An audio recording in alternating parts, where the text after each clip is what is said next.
सभी छात्रों को आज के इस एपिसोड में हमारा नमस्कार मालूम हुए।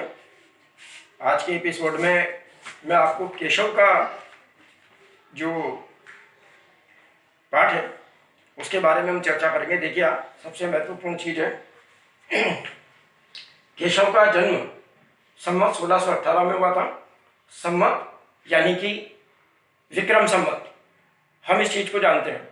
देखिए, विक्रम संवत और हमारा जो वर्तमान में चलता है ईसवी सन, उस ईसवी सन में काफी अंतर होता है। वो है 57 वर्ष का। हम जानते हैं कि जो ईसवी सन है वो ईसवी सन 57 वर्ष पीछे होता है और विक्रम संवत हमारा 57 वर्ष आगे होता है। तो यदि हम इसमें 57 वर्ष अगर माइनस कर देते हैं, कम कर देते हैं, तो जो समय आएगा वो हमारा ईसवी सन यानी कि वर्तमान का जो है समय कहलाएगा। देहावसान उनका सन संवत 1680 में माना जाता है। जैसा कि आप जानते हैं, आज का ये जो है एपिसोड, इसमें केशव का परिचय अपनी जगह है, लेकिन मैं सबसे जो महत्वपूर्ण चीज़ है आपको कि वो ये बताना चाहूँगा कि हम देखते हैं कि बीए पार्ट सेकंड में जो प्रश्न पत्र होता है, प्रथम प्रश्न पत्र है, उस प्रथम प्रश्न पत्र के अंतर्गत एक प्रश्न व्याख्याओं से संबंधित होता है। और आपको ये जानकर आश्चर्य होगा कि हमारा जो प्रश्न पत्र होता है उस प्रश्न पत्र के अंदर 3 व्याख्याएं आती हैं और प्रश्न पत्र का अधिकांश भाग इन्हीं से संबंधित होता है। तो देखिए, केशव एक महत्वपूर्ण रचनाकार है और किस तरीके से हमारे को जो व्याख्याएं होती है वो करनी चाहिए। यानी केशव, देव, बिहारी, जितने भी हमारे रचनाकार हैं, उनमें से जो प्रश्न पत्र निर्माता होता है वो अपने विवेक के आधार पर कोई भी जो पद होते हैं वो हमारी व्याख्या को, हमारी जो एक प्रकार से एक्सप्लेनेशन यानी कि हमारी अभिव्यक्ति की पद्धति होती है, उस अभिव्यक्ति की पद्धति को जानने के लिए, समझने के लिए उसको जो वो तैयार करते हैं। तो इस प्रकार का जो प्रश्न पत्र हमारा आता है और लगभग 10 नंबर की एक व्याख्या होती है। तो देखिए, अगर व्याख्या का प्रश्न हमारा सही होता है, आपको एक चीज सबसे महत्वपूर्ण बता दूं इस प्रश्न पत्र के बारे में कि अगर आपने प्रश्न पत्र के अंदर अन्य प्रश्न यदि अपने थोड़े कमजोर भी कर दिए और अगर आपकी व्याख्याएं बिल्कुल सही है, तो आपके जो उत्तीर्णांक होते हैं यानी कि 100 में से 36% लाने वाली जो स्थिति होती है वो हमारी आधी तो यहीं पर हल हो जाती है। आप 10 नंबर की और 16 नंबर की अगर मान लीजिए व्याख्या हमारी हो जाती है, तो उसमें से ये मान के चलिए कि जैसे उसके 2-3 पार्ट हमारे को करने पड़ते हैं। लिखते समय कई चीज हमारे को ध्यान में रखनी पड़ती है कि हम उसकी जो व्याख्या करते हैं, सबसे पहले हमारे को क्या करना पड़ता है कि वो जो पद है, वो जो व्याख्या है, उसका हमारे को ये प्रसंग बताना पड़ता है कि कौन से प्रसंग से कहाँ से ये ली गई है, कौन इसका रचनाकार है। और दूसरी चीज हमारे को उसके अंदर ये बतानी पड़ती है कि ये व्याख्या किस संदर्भ में, किस रूप में कही गई है। तो देखिए, सबसे पहले उसका प्रसंग और संदर्भ बताया। प्रसंग और संदर्भ में हमारे को ध्यान रखने की जो स्थिति होती है वो ये होती है कि यह कौन से रचनाकार की और किस संदर्भ में, किस प्रसंग में रचनाकार ने अपनी बात को कहा है। दूसरे नंबर पे हम उसके विषय पक्ष की अभिव्यक्ति करते हैं, किस तरीके से वो अपनी भावनाओं को व्यक्त करता है, रचनाकार ने उस पद में, उस छंद में या उसका जो गद्य है उसमें वो क्या बात कहना चाह रहा है। उस सारी चीज को हम क्या करते हैं, एक्सप्लेनेशन करते हैं, उसकी हम व्याख्या करते हैं, उस बात को हम अपने शब्दों में समझने और समझाने का प्रयास करते हैं। तो ये जो सबसे महत्वपूर्ण चीज होती है वो होती है व्याख्या। व्याख्या का तीसरा जो पार्ट होता है, तीसरा जो भाग होता है, वो तीसरा भाग मुख्य रूप से उसकी विशेषताओं पर आधारित होता है। यानी कि अगर मान लीजिए काव्य की व्याख्या है, तो काव्य की व्याख्या के अंदर किस प्रकार के छंदों का उसमें प्रयोग देखने को मिलता है, किस प्रकार की उसकी भाषा है, उसमें कौन कौन से अलंकारों का प्रयोग हुआ है, उसमें किस प्रकार के काव्य के गुण या रीतियां हैं, इन सारी चीजों को हम समाहित करते हुए उसकी विशेषताओं का दिग्दर्शन करते हैं। तो देखिए, व्याख्या का जो प्रश्न होता है वो हमें बहुत ध्यान से और बहुत सावधानी पूर्वक हल करना चाहिए, क्योंकि यही एक ऐसा प्रश्न होता है जिसमें हम अधिक से अधिक प्राप्त करने का प्रयास कर सकते हैं। देखिए, इसके लिए सबसे पहले आज मैं आपको इसके अंतर्गत जो हमारे केशव रचनाकार है बीए पार्ट भट्ट के, उन केशव की रचना का जो हमारे पाठ्यक्रम में संकलित है उसकी एक व्याख्या मैं आपको स्पष्ट करके यहाँ पे बताता हूँ। सबसे महत्वपूर्ण देखिए, केशव ने अपनी जो रामचंद्रिका की जो रचना की है, उस रामचंद्रिका के अंतर्गत उन्होंने सरस्वती वंदना लिखी है। ये जो सरस्वती वंदना है, आप देख रहे हैं किस तरीके से इसको हम पढ़ सकते हैं और पढ़ने के बाद ये आपको बिल्कुल क्लियर हो जाती है। इसमें किस तरीके से, पहले मैं इसको थोड़ा कैमरे के नज़दीक ला करके रख रहा हूँ ताकि आप लोगों को देखने में कोई दिक्कत नहीं हुए। देखिए सबसे महत्वपूर्ण इसमें पहली जो इसकी जो पंक्तियां हैं वो है, बानी जग रानी की उदारता बखानी जाए, ऐसी मति कहाँ दो उदार कौन की भई, देवता प्रसिद्ध सिद्ध ऋषि राज तप वृद्ध, कहीं कहीं हारे सब कहीं न काबू। ये जो पंक्तियां हैं, मान लीजिए हमारे को इनकी व्याख्या कर दी है, इनको हमारे को समझाना है, तो हमें क्या करना है। देखिए आप इसमें सबसे पहले जो प्रसंग बनेगा वो ये है कि प्रस्तुत छंद, प्रस्तुत पंक्तियां रीति काल के जो प्रसिद्ध कवि हैं केशवदास, उनकी रामचंद्रिका से ली गई है। ये रामचंद्रिका का प्रथम छंद है, जिसमें रचनाकार ने सबसे पहले वाणी की देवी जो सरस्वती है, उस सरस्वती की आराधना की है, सरस्वती से प्रार्थना की है कि मेरी जो रचना है वो किस प्रकार से आपकी कृपा से फलीभूत होगी, आपकी कृपा से वो पूरी तरह सफल होगी। तो क्या कहते हैं, देखिए आप, सरस्वती की महिमा का बखान करते हुए रचनाकार कवि केशव कहते हैं कि वाणी जग रानी की उदारता बखानी जाए। वाणी यानी कि वाणी, जगरानी अर्थात संसार की रानी, संसार की महादेवी, उसकी उदारता, उदारता का बखान कहां तक किया जाए, अर्थात संसार की, इस विश्व की जो देवी है, जो वाणी की देवी है, सरस्वती है, उनकी उदारता का बखान कहां तक किया जाए, असीमित है। उसके बारे में हम किसी भी प्रकार का जो है शब्दों के माध्यम से वर्णन करने में प्राय असमर्थ हैं। ऐसी मति कहां दो उदार कौन की भई, मति यानी कि बुद्धि, ऐसी मति, ऐसी बुद्धि कहां दो उदार कौन की भई। ऐसे संसार में ऐसा कौन सा व्यक्ति है कि जिसकी बुद्धि इतनी बड़ी है, इतनी व्यापक है, जो संसार की वाणी की देवी सरस्वती के गुणों का बखान कर सके। यानी माता सरस्वती के जो गुण हैं वो अंतहीन है। ऐसी बुद्धि एक सामान्य मानव के पास, एक सामान्य रचनाकार के पास में किसी भी स्थिति में नहीं हो सकती है कि वो सरस्वती के संपूर्ण गुणों का बखान कर सके, चाहे कोई भी हो सकता है। वो देखिए अब आगे क्या कहता है रचनाकार कि देवता प्रसिद्ध सिद्ध ऋषि राज तप वृद्ध, के ही हारे सब केहू न काहू लई। क्या कहता है कवि कि संसार के चाहे कोई भी देवता हो, प्रसिद्ध बड़े से बड़े, लोकप्रिय से लोकप्रिय सिद्ध पुरुष हों, यानी जिन्होंने संसार में सारी सफलताएं प्राप्त कर ली, जिन्होंने संसार की सारी सिद्धियां प्राप्त कर ली। हम जानते हैं सिद्धियां 8 होती है हमारी, अणिमा गणिमा प्राप्तियां जो भी सभी प्रकार की है। तो चाहे वो सिद्ध पुरुष हों, चाहे बड़े बड़े मतलब जो है हमारे ऋषि हों, बड़े बड़े तपस्वी हों, वृद्ध से वृद्ध तपस्वी हों, मान से मान तपस्वी हों, जिन्होंने बहुत ज्यादा अपना क्या किया है, ज्ञान प्राप्त किया है। तो ऐसे बड़े बड़े ज्ञानी कि चाहे वो संसार के देवता हों, चाहे वो प्रसिद्ध सिद्ध पुरुष हों, चाहे वो बड़े बड़े ऋषि हों, बड़े बड़े ऋषिराज हों, हैं वृद्ध तपस्वी हों, के ही हारे सब, वो सारे के सारे सरस्वती के गुणों का बखान करते हुए कहते कहते जो है पूरी तरह हार गए। यानी सरस्वती के गुणों का उन्होंने इतना वर्णन किया, कह कह करके वो भी सब थक गए, परेशान हो गए, कहीं न कहूले, लेकिन फिर भी वो पूरी तरह किसी भी स्थिति में माता सरस्वती के गुणों का पूरा बखान नहीं कर सके। सरस्वती के गुणों का बखान करते करते सभी लोग पूरी तरह थक गए। और ये सारी स्थिति केवल आज ही नहीं, देखिए क्या बताता है रचनाकार कि भावी भूत वर्तमान जगत बखानत है। भावी भविष्य में भी, भूतकाल में भी और वर्तमान काल में भी।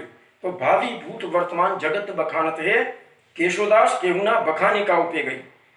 भविष्य में भी सरस्वती के गुणों का बखान किया जाएगा, भूतकाल में भी सरस्वती के गुणों का बखान होता आ रहा है और वर्तमान में भी किया जा रहा है। जगत बखानत है, जगत यानी कि संसार, सारा संसार, भूतकाल, भविष्यकाल, वर्तमान काल, सभी में सरस्वती के गुणों का पूरी तरह बखान कर रहा है। लेकिन कवि केशव कहते हैं कि केशवदास केहू न बखानी का उपे गई, लेकिन फिर भी वो आज तक किसी से भी उसके पूरे गुणों का बखान नहीं किया गया है। पूरे गुणों का जो वर्णन है सरस्वती के हम किसी भी स्थिति में नहीं कर पाते हैं। उदाहरण दे रहे हूं अंतिम पंक्ति में, देखिए कि वर्णे पति चारि मुख, वर्ण यानी कि वर्णन करते हैं। पति सरस्वती के पति ब्रह्मा जी को माना गया है, चारि मुख, चार मुख वाले। चार मुख वाले कौन है? ब्रह्मा जी को मानते अपन।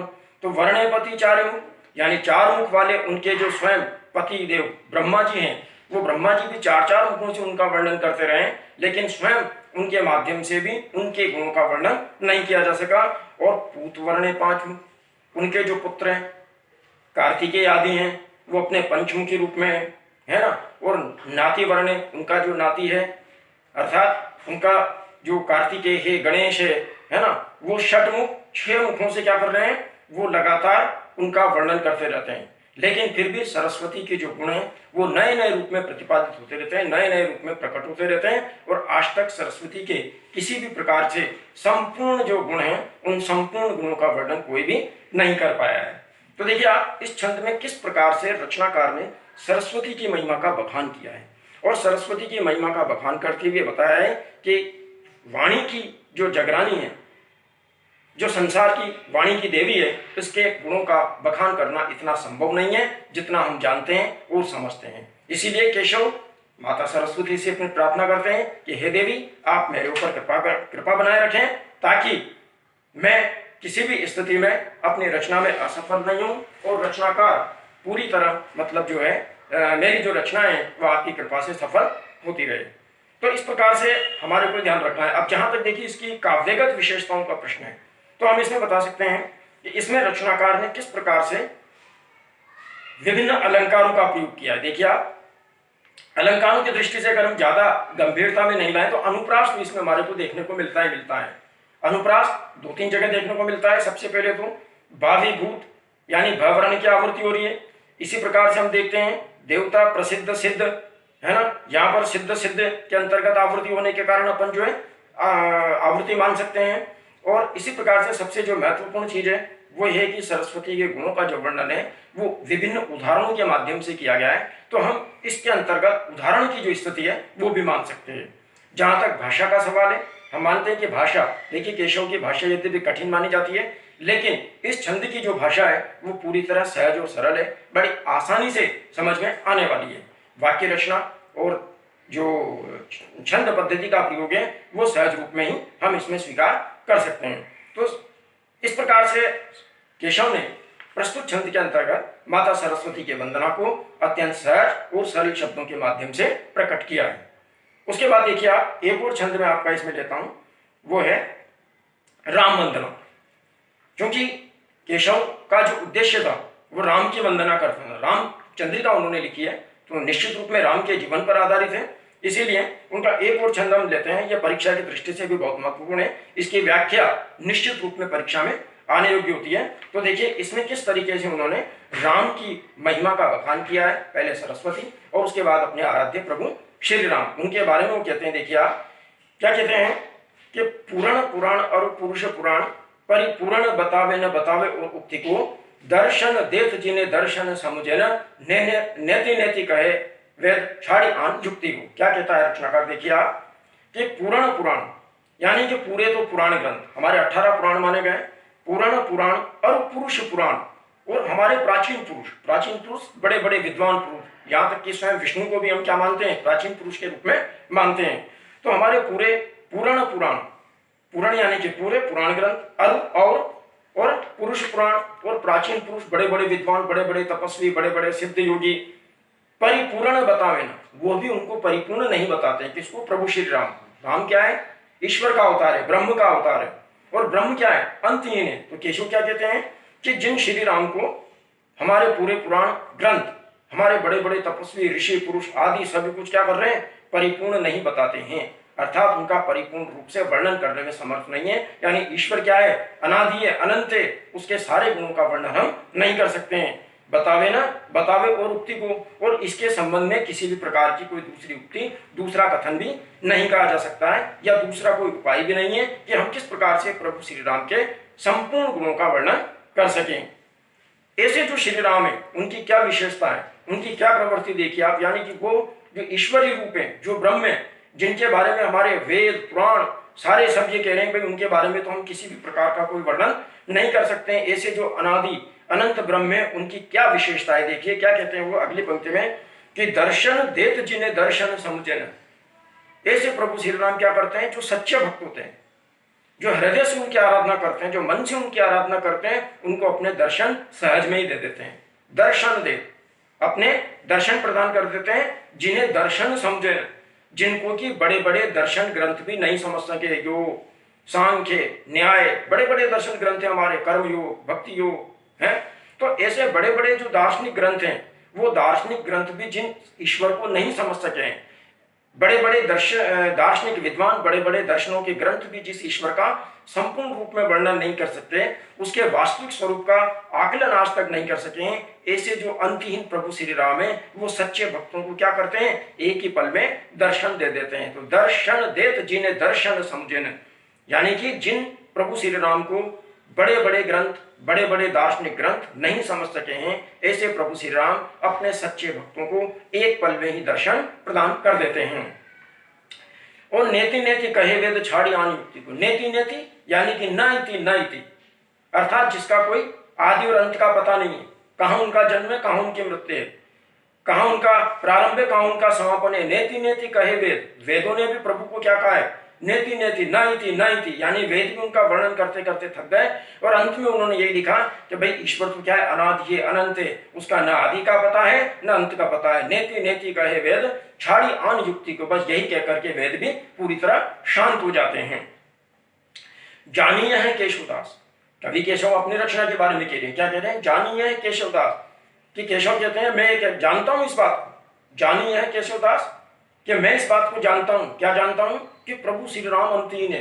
बड़े बड़े दर्शन ग्रंथ, बड़े बड़े ऋषि मुनि, बड़े बड़े तपस्वी आदि कोई भी उनका किसी प्रकार से कोई वर्णन नहीं कर सकते, लेकिन ये सब कुछ जानते हुए भी क्या करता हूं मैं, जानिए है केशवदास अनुदिन, अनुदिन रात और दिन, अनुदिन रात और दिन राम राम रटत रहत, मैं फिर भी राम राम रटता रहता हूं। अर्थात मैं इस बात को जानता हूं कि राम के गुणों का वर्णन करना मेरे से संभव नहीं है, राम की भक्ति मुझसे संभव नहीं है, मैं उनके बारे में कुछ भी नहीं कर सकता, लेकिन उसके बावजूद ये सारा सब कुछ जानते हुए भी मैं रात दिन राम राम रटता रहता हूं।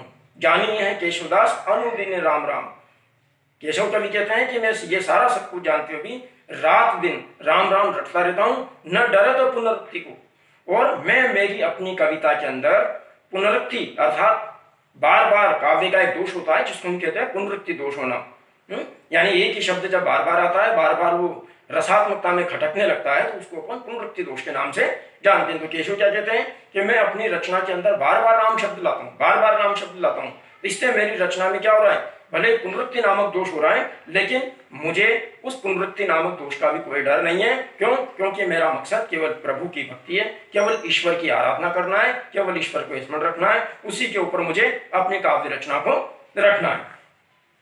तो जानिए है केशवदास अनुदिन राम राम, कि केशव कवि कहते हैं कि मैं इस बात को जानता हूं कि भाई मैं राम के गुणों का वर्णन नहीं कर सकता, लेकिन फिर भी सब कुछ जानते हुए भी मैं प्रभु श्री राम का जो नाम है वो लेता रहता हूँ, रटता रहता हूँ, डरत पुनरुक्ति को, और मैं पुनरुक्ति नामक दोष से भी नहीं डरता हूँ। भले काव्य के आचार्य, काव्य के बड़े बड़े विद्वान मेरी कविता में ये दोष बता देंगे कि केशव की जो कविता है उसमें पुनरुक्ति नामक दोष बहुत ज्यादा देखने को मिलता है, पर मुझे इसकी भी कोई परवाह नहीं है, इससे मैं कोई डरने वाला नहीं हूँ। क्यों नहीं हूँ, क्योंकि रूप देही अणिमाही, अर्थात रूप देही अणिमाई, गुण देही गरिमाई, और भक्ति देही महिमाई, नाम देही मुक्ति को। मैं इस बात को जानता हूं कि प्रभु श्री राम का जो रूप है, उनका जो शारीरिक सौंदर्य है, उनका जो भौतिक स्वरूप है, वो अणिमा नाम की सिद्धि प्रदान करने वाला है।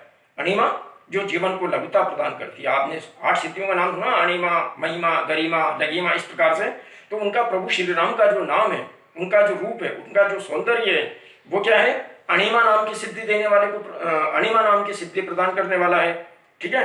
और गुण देही गरिमाएं, और उनके गुणों को यदि मैं अपना लेता हूं तो वो मुझे गरिमा प्रदान करते हैं, संसार की भव्यता प्रदान करते हैं, संसार में मेरे को यश प्रसिद्धि आदि प्रदान करने में समर्थ हैं, और भक्ति देही महिमाएं, और यदि मैं उनकी भक्ति करता हूं तो मुझे महिमा प्राप्त होती है, संसार के सारे सुख समृद्धि सौंदर्य आदि सभी कुछ प्राप्त होते हैं। लेकिन इन सबसे बढ़कर के भी उनका जो नाम है, अगर मैं नाम का स्मरण करता हूँ, उनके नाम को यदि मैं स्मरण करता हूँ, तो मुझे मुक्ति यानी कि मोक्ष की जो गति है वो प्रदान करने वाले हैं। इसीलिए मैं ये सब कुछ जानते हुए भी प्रभु श्री राम का जो नाम है उसका बार बार स्मरण करता रहता हूँ। मेरे काव्य में किसी भी प्रकार का कोई अगर दोष होता है तो उससे मैं डरता नहीं हूँ, चाहे रचनाकार कोई भी मेरी किसी भी प्रकार की जो आलोचना है वो करते रहे।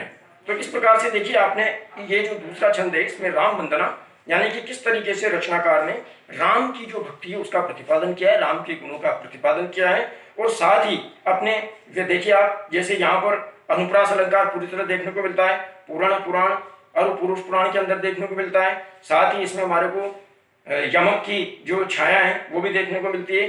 दर्शन देत जिन्हें दर्शन समझने, यहाँ दर्शन शब्द की जो आवृत्ति हो रही है दोनों बार में अलग अलग हो रही है। पहला जो दर्शन है वो दिखना, दिखाई देना, दृष्टि में हो रहा है, जबकि दूसरा जो दर्शन है वो हमारे को ग्रंथों के संदर्भ में हो रहा है। तो अनुप्रास, यमक, क्लेश, इस प्रकार की जो आवृत्ति है वो हमारे को इन पदों के अंतर्गत देखने को मिलती है। तो ये जो दोनों पद हैं परीक्षा की दृष्टि से हमारे सबसे महत्वपूर्ण है और इनके अंतर्गत किस प्रकार से हम इनकी व्याख्या करने में समर्थ हो सकते हैं, ये सारी चीज हमारे लिए बहुत महत्वपूर्ण है। अगले एपिसोड के लिए के अंतर्गत हम अन्य कवि अथवा केशव के अन्य जो महत्वपूर्ण छंद होंगे उनकी व्याख्या का प्रयास करेंगे। धन्यवाद।